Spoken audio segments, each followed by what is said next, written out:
go to Judy Mazza, who is going to introduce today's speaker, Helen Tangires, who is also one of our members, and talk to us about movable markets, which I'm very interested in. All right, thank you so much, Pam. And I'm sure everybody else is too. Oh, absolutely. I'm fascinated and I can't wait to hear what she has to say.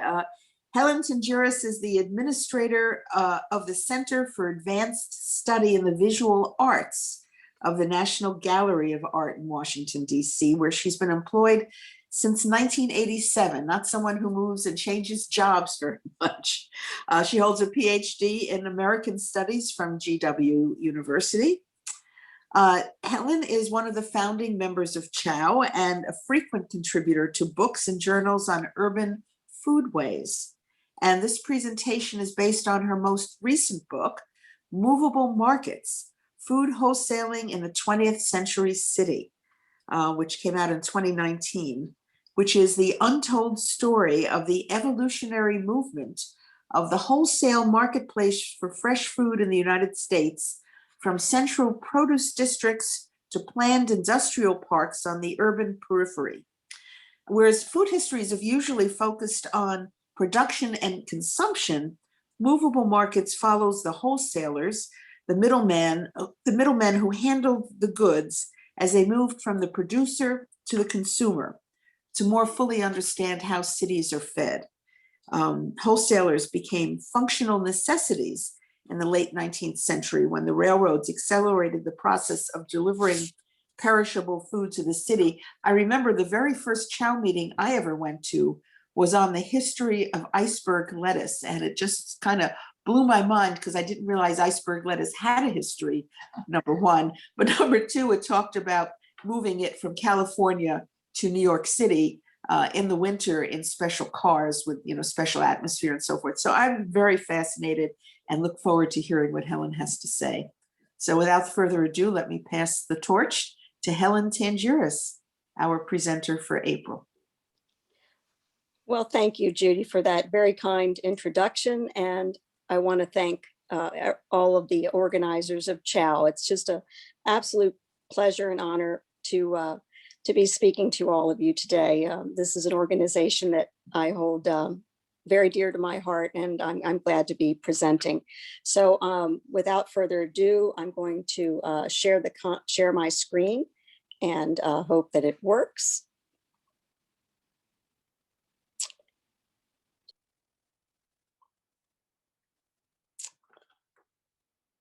All righty, I hope everyone can see the screen, and tell me if you can't, but I will go ahead and get started. You're fine, Helen. Okay. In my recent book, Movable Markets, I take a close look at the ways in which the federal government has reshaped our food supply landscape through the specific policies and planning of the United States Department of Agriculture. From modest beginnings, the Office of Markets, established by the USDA in 1913, quickly rose in scope and status to become the Bureau of Agricultural Economics, the largest and most powerful department in the USDA. Until 1953, when the Bureau was abolished, the agency rallied city and state planning officials, railroad companies, and leaders in the produce industry to consolidate urban food marketing and distribution on fresh ground. With USDA backing, cities began the slow process of abandoning their congested, cobblestoned marketplaces in favor of consolidating the food industry in planned facilities on the urban periphery. Three chronological phases best describe the slow move of the wholesale food trade from the center city to planned industrial parks: the market problem, the terminal solution, and new frontiers, with each phase defined by increasing federal and state involvement in the marketplace for fresh food. The market problem was a national urban crisis at the turn of the 20th century. As truck farms and market gardens increased production to meet consumer demand, refrigerated rail cars delivered produce in ever-increasing volume from distant shipping points. Meat, eggs, live poultry, tropical fruits, and other perishable goods were unloaded at big city waterfronts, auctioned off at the piers, trucked through the streets to warehouses and markets, or transported once again to other cities and towns. The sheer volume and abundance of perishable goods arriving in cities had come to epitomize everything that had gone wrong with a self-regulated wholesale trade that operated in improvised, converted, or speculative buildings, or in no buildings at all, and with minimal municipal oversight. Produce met with traffic congestion, poor sanitation, aging infrastructure, and multiple handling, inefficiencies whose costs passed ultimately to the consumer. Taking the blame for the market problem was the middleman, the catch-all phrase to describe the myriad of handlers along the pipeline between the farmer and the consumer. Newspapers and popular journals promoted the belief that shipping agents, wholesale dealers, and warehouse operators were redundant, inefficient, greedy, and unscrupulous, and characterized the powerful hands of the middleman as the root cause of the high cost of living. Congress introduced bills to establish commissions to inquire into the matter. State legislators moved independently in the same direction. Some cities formed their own market commissions, and the USDA began its own city market investigations. Cold storage was one of the suspects in keeping high prices high, as critics accused warehouse men of withholding produce from the market in order to secure a high price when delivering an inferior or spoiled product. Farmers who consigned fruits and vegetables to shipping agents or commission merchants, instead of taking their produce direct to city markets, were to blame for contributing to added food costs and unnecessary or improper handling. At a time when most cities considered their public markets a disgrace and food prices beyond the reach of the average citizen, Baltimore was an exception. The city was justly proud of its municipal market system, having just opened Center Market in 1906, less than 2 years after the Great Fire of 1904 had decimated 140 acres of the city's commercial core. Center Market consisted of these complementary market houses for the wholesale trade in fish and produce. Designed by Simonson and Petch, the Colonial Revival buildings were 2 stories in height with symmetrical front facades, continuous cornices, and classically framed doorways topped with open pediments. Baltimore's new Center Market was not only a feature of the City Beautiful movement, but also an important factor in rationalizing food marketing and distribution. As a major food depot, the market was well connected to rail and waterways for receiving produce in bulk, and it supplied the city's retail grocers and 10 municipal market houses. The architects, moreover, employed features that addressed the differences in handling fish versus farm produce. The wholesale fish market building on the left had a large open sales floor at ground level and reinforced concrete stairs, toilets, and offices for commission merchants on galleries above. Extremely high doors at both ends of the building kept it well ventilated from fish odor, a feature, however, that later elicited complaints from vendors who were not pleased with the cold drafts. Continuous metal awnings over the side doors facilitated loading, and the fish market was fitted with 26 steel rolling doors that gave flexibility, comfort, and security to the occupants in the interior. The adjacent produce market required some street closures in order to create an open lot for heavy traffic and driveways that ran through the building so that teams of farmer wagons could pass through the open sheds in the rear. Independent dealers operating from stores across the street from the market house could purchase produce remaining after the official sales and could sell direct to grocery store owners. In short, while other cities grappled with the market problem, Baltimore's Center Market epitomized everything that municipal leaders and members of the wholesale trade were hoping for. Beautiful buildings of solid construction with soaring ceilings and good ventilation, uniform facilities for licensed commission merchants, extra wide sidewalks along the surrounding streets, and experienced municipal oversight of marketing operations. While Baltimore was forced by a major fire to build a new wholesale market buildings according to modern standards, other cities still reckoned with food marketing that was locked into traditional marketing methods, complex urban networks, and aging infrastructure. This dilemma placed the market problem at the core of intellectual inquiry among academics working in agricultural economics, a new discipline emerging at land-grant universities, such as Wisconsin, Cornell, and Iowa State.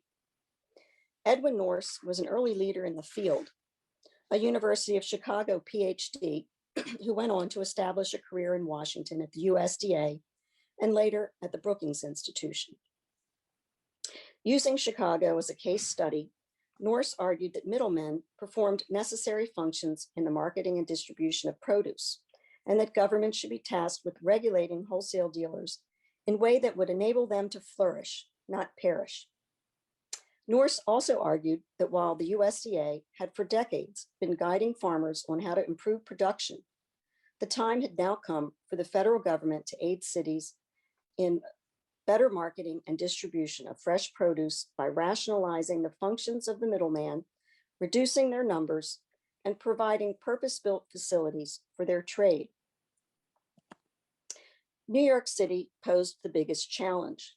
As the nation's largest market for perishable produce, New York fed a resident population of 5 million people, as well as thousands of daily commuters. It provisioned outgoing trains and transatlantic steamships, and it exported food to other cities and towns. The Pennsylvania Railroad alone, whose produce terminal appears in this lineup of piers on the North River, now the Hudson River, handled an average of 35,000 tons of fruit and vegetables per month, not to mention tons of butter, poultry, and dry goods.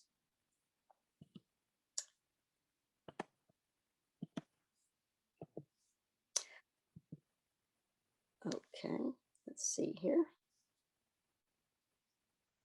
So we are we're still in New York, and I'm showing you Gansevoort Market and Washington Market at the top of the screen. And let's see here. And despite their proximity to the waterfront, they had no facilities for receiving goods direct by water or rail. Equally important to the city's food economy was the Fulton Fish Market at lower left. It too was exceeding capacity in outdated buildings at the turn of the century, as well as other factors in the fish business, namely the numerous oyster barges that processed bivalves on the spot. Moving on to part two, I introduced the terminal solution, which was a new concept of food planning that circulated in response to the market problem. At the core of the solution was the wholesale terminal market, a comprehensive and planned facility connected to water, rail, and road transportation. The wholesale terminal market would function as hub and spoke system, where food would arrive at a single location from which it then was redistributed to retail public markets, grocery stores, and institutional buyers. Based on the European model, the terminal market was promoted by experts representing government, academe, and consumer groups as the most reliable and cost-effective clearinghouse for local, regional, and imported produce, and it ensured a year-round market for fresh food. Cities in the United States, from New York to Seattle, embraced the terminal market system, but most plans were too visionary and costly, and they remained on paper during World War I. But even after the war had ended, such grandiose plans were not within reach of any American city, a conclusion reached by the Federal Trade Commission in a special report on food marketing presented to President Wilson in 1919. The FTC proposed federal oversight of physical plant and commercial regulation of the wholesale produce trade, especially as major port cities proved to be important transatlantic gateways for food. The federal government debated putting the responsibility for wholesale markets under the United States Railroad Administration. It then considered the Department of Commerce, and finally it settled on the Department of Agriculture, where the Bureau of Markets was showing its strength. USDA Bureau of Markets already had food transportation specialists, investigative photographers, and structural engineers on staff. The agency was well connected with the agricultural community, city leaders responsible for food marketing and distribution, and the railroads that were moving perishable freight.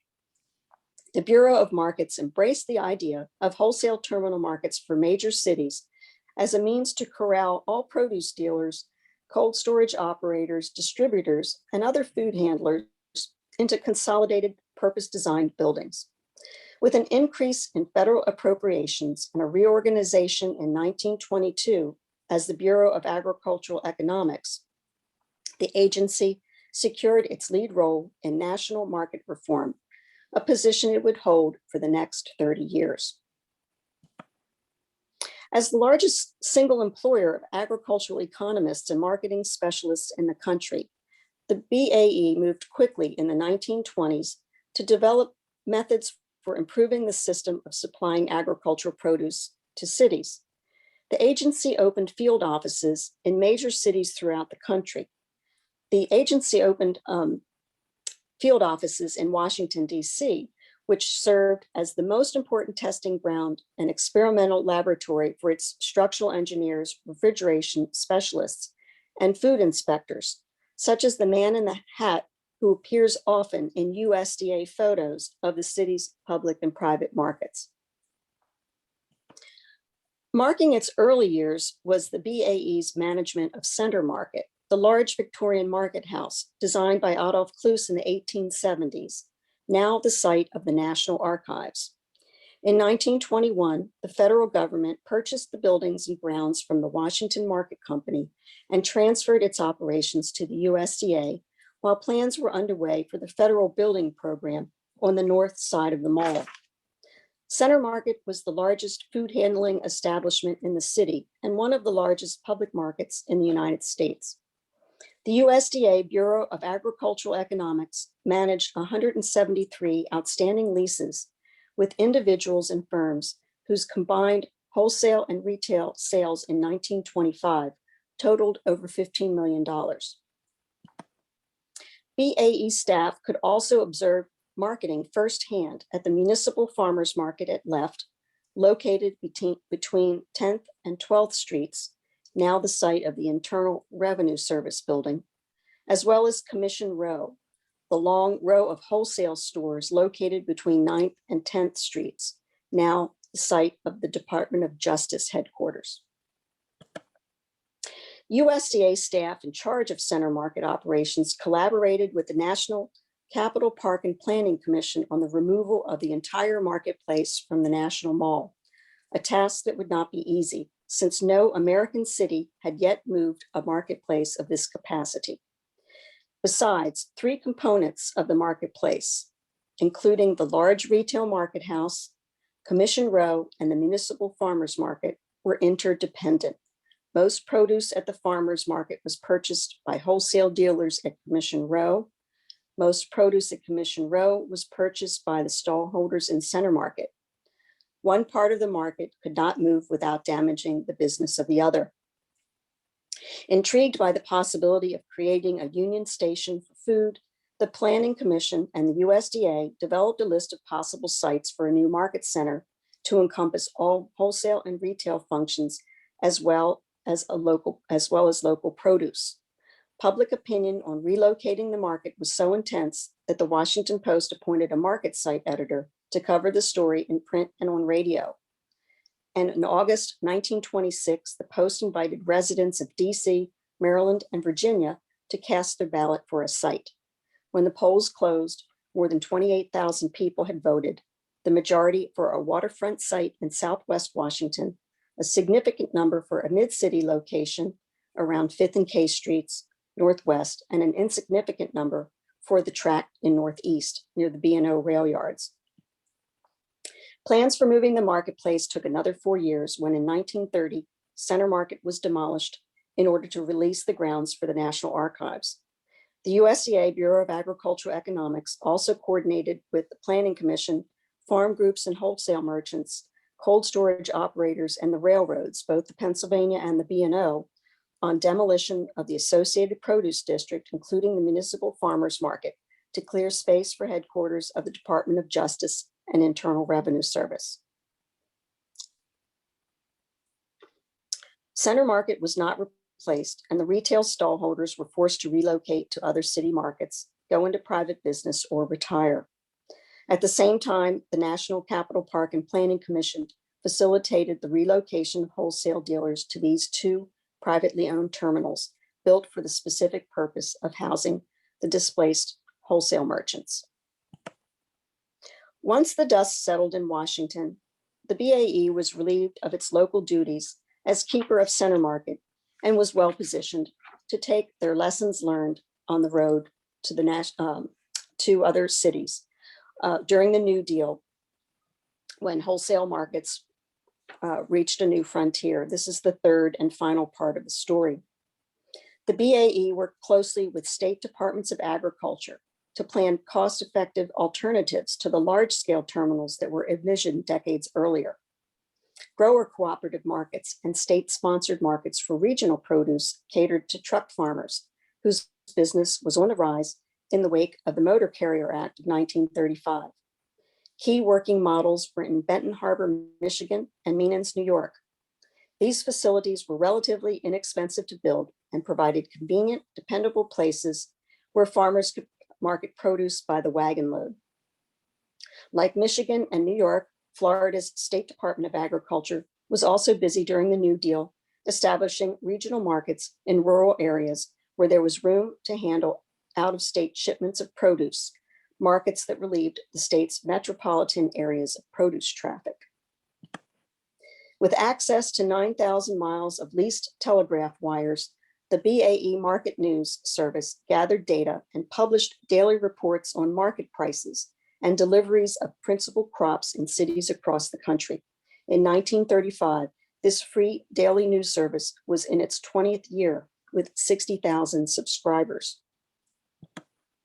Unload reports, such as this one from Cleveland, broke down the number of car lots of principal fruits and vegetables listed across the top of the chart, and their states of origin listed at left.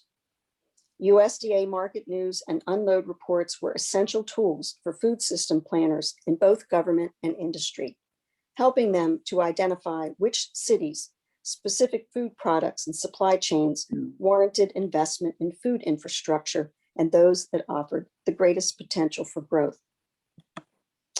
Another USDA resource for the wholesale trade and food systems planners was the BAE's impressive economic library, one of 22 libraries in the USDA alone, which published an annotated bibliography on the marketing of agricultural products in 1932. This highly regarded undertaking in the midst of the Depression included 3,039 references, including foreign language sources, and was available for 20 cents. Also in high demand was the agency's immense still picture and film archive, then and perhaps today, the largest and most comprehensive visual source on markets and marketing in the first half of the 20th century. But the USDA's greatest resource was the staff of agricultural economists whose technical knowledge, communication, and writing skills and hands-on experience earned them trust and credibility among planners. William C. Crow, chief agricultural economist in the BAE, was the agency's most influential and outspoken proponent of modern food systems planning for large cities. Crow was in high demand as a consultant and rose quickly to earn a reputation as the world's market expert, especially after the USDA released his widely disseminated report entitled Wholesale Markets for Fruits and Vegetables in 40 Cities, published in 1938. The USDA promoted modern markets to replace the older type with which people were most familiar. New ones would have wide loading platforms to protect merchandise from inclement weather and to facilitate automated methods of moving goods. And such facilities were best located far from residential and commercial areas where there was room to operate and expand and where a merchant could make all of his purchases at a single location. This New Deal poster captures the essence of a model market for a big city, one with warehouse facilities located in a semi-industrial setting and connected to key modes of transportation. The wholesale market redefined direct marketing as a straight route from the producer to the commercial buyer. Its intended patron was not the household consumer, but rather the grocery store owner who could have one-stop shopping, room to load his truck, and quick access back to his store. The USDA created visual aids to guide local officials, industry, and the public on the benefits of modern planned facilities on the urban periphery, where there was plenty of room for operations and future expansion. The USDA defined this move as a natural and inevitable stage in the evolution of marketing in large cities. This message is clear in this USDA photo montage depicting the various stages in the evolution of Philadelphia's food marketing landscape. The historic produce district was nearly a century old and located on narrow cobblestone streets originally designed for horse and buggy traffic. By the time the railroad had arrived, it was impossible to place tracks up to the buildings. And when trucks were developed later, the streets were not wide enough for the trucks to conveniently back up to stores. The only course of action was to relocate the produce industry altogether to a rail and truck-centered site. The Agricultural Research and Marketing Act of 1946 was the ultimate stimulus for major terminal projects. This federal legislation directed and authorized the Secretary of Agriculture to approve research and planning for new or improved wholesale produce markets, especially ones that could handle a complete line of food products, including farm produce, frozen food, beverages, and food processed for the domestic and international trade.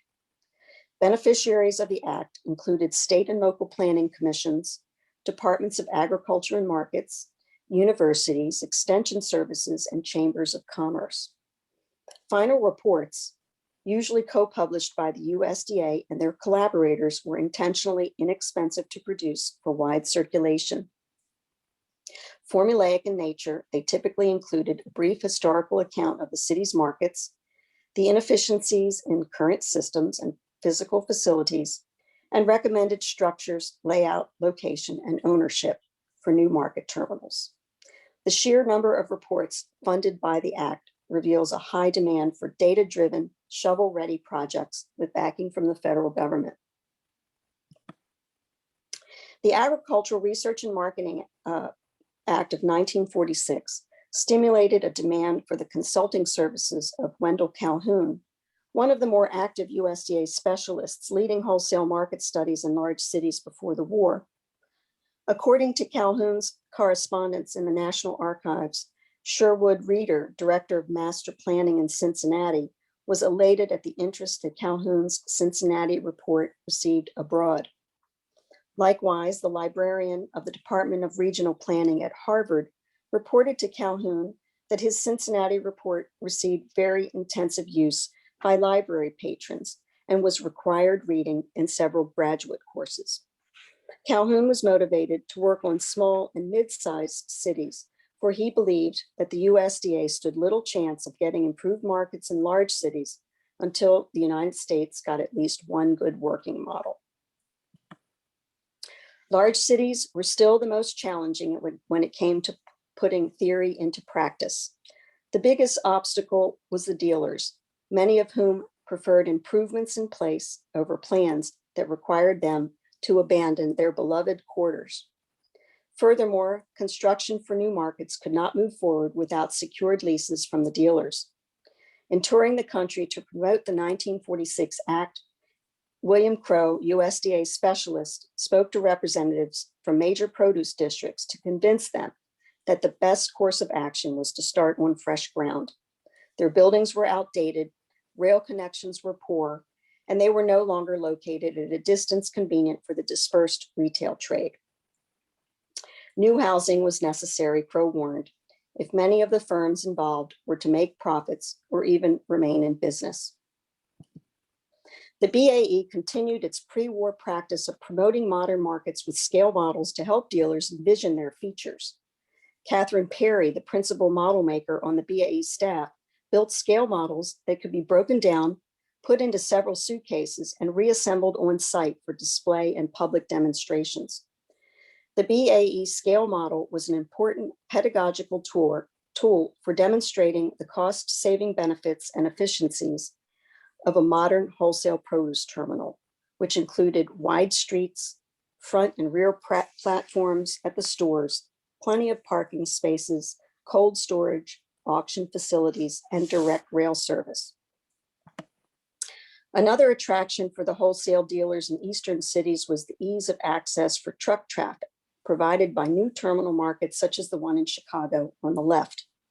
The truck gained dominance over the train in long-distance hauls of perishable produce, especially when gas rationing ended after the war. The flexibility of the truck, its geographical reach, customized hauling capabilities, and ability to handle small loads on short notice secured its future in the marketing and distribution of perishables. Market locations near major airports was another factor in luring dealers to abandon the center city. Kansas City, for example, was an important distribution center and one that was under study as a possible hub for international air freight. The USDA was already collaborating with TWA on the effects of air transit on the retention of freshness in fruits and vegetables and the comparative cost per ton mile for transporting perishables in different kinds of aircraft. In the political climate of the 1950s, certain members of Congress and representatives of the produce industry argued that the program of USDA approved and planned wholesale produce markets was socialistic and a form of planned economy. Thus, the BAE was abolished in 1953 under Agriculture Secretary Ezra Taft Benson, the anti-New Dealer appointed by President Eisenhower. Some terminal projects, however, were well enough along to see their fruition, such as the one in Houston, which opened in 1954, and the South Philadelphia Food Distribution Center in 1959. Dozens of markets based on BAE plans and advice were in various stages of completion when the agency was abolished, but they still moved ahead as their plans and key project staff transferred to the USDA's Production and Marketing Administration. Even a new food terminal for New York City moved forward with construction on March 27, 1962. Although credit for the final design went to Madigan Highland Engineers and Skidmore, Owings and Merrill Architects, William Crow of USDA had supervised the published report. Catherine Perry prepared the scale model, and Agriculture Secretary Orville Freeman presided at the groundbreaking ceremony. The Hunts Point Market is today one of the largest markets of its kind in the world, having expanded over the years to absorb the wholesale produce, meat, and fish business that formerly operated in Lower Manhattan. Another legacy of the BAE's influence on regional food systems planning is the Maryland Wholesale Food Center in Jessup, located midway between Baltimore and Washington. Planned decades earlier, but not implemented until the 1970s, the Maryland Food Center Authority established the 400-acre industrial park on undeveloped land in between two metropolitan cities, with access to produce-carrying railroads, highways, and an airport, now BWI. Based on earlier technical advice from William Crow, the Maryland Wholesale Food Center was designed to provide leased space to firms engaged in the food industry. Everything ranging from a banana ripening plant, cold and dry storage, and hotel restaurant supply distributors, to frozen food processors, vegetable packaging plants, and refrigerated truck services and rental. A motel, drive-in bank, gas station, and several fast food outlets offering 24-hour convenience also occupy the facility, whose stated goal is to serve as the principal hub for the development and distribution needs of Maryland's food industry. In the past, the principal hub of Maryland's food supply was, of course, the Baltimore's Inner Harbor, which leads me to conclude with my own photo montage of three high-profile urban renewal projects located on former marketplaces: Society Hill in Philadelphia, Harbor Place in Baltimore, and the World Trade Center in New York City. All three projects depended on their respective cities declaring the old produce districts blighted, making them eligible for federal funds for slum clearance under Title I of the Federal Housing Act. They also moved forward only after their respective state market commissions had secured federal funds for the interstate highways and cloverleaf interchanges that new suburban food centers would require.